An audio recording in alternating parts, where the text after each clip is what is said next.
Hari ni kau tengok Asian Food Hunting ada kat mana? Ada dekat Klang. Kita ada dekat Pulau Indah. Hari ni dia special dia apa tau? Yang special dia kau tengok kita buat dekat pekarangan masjid ni, dekat parking ni. Sebab apa tau? Kita ada penceramah-penceramah yang terbaik nak bawa untuk korang. Sesekali, apa kata festival event food ni kita gabung dengan masjid. Barulah best kan? Jom tengok apa menu-menu ada dalam ni.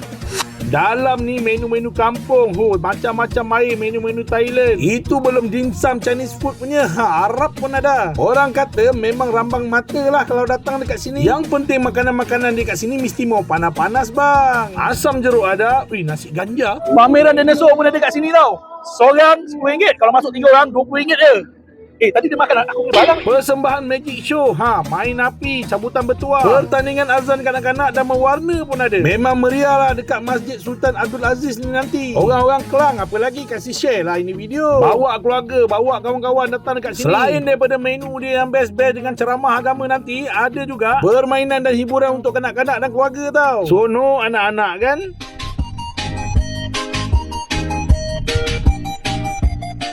Kan shawarma beef ni sebelah beef.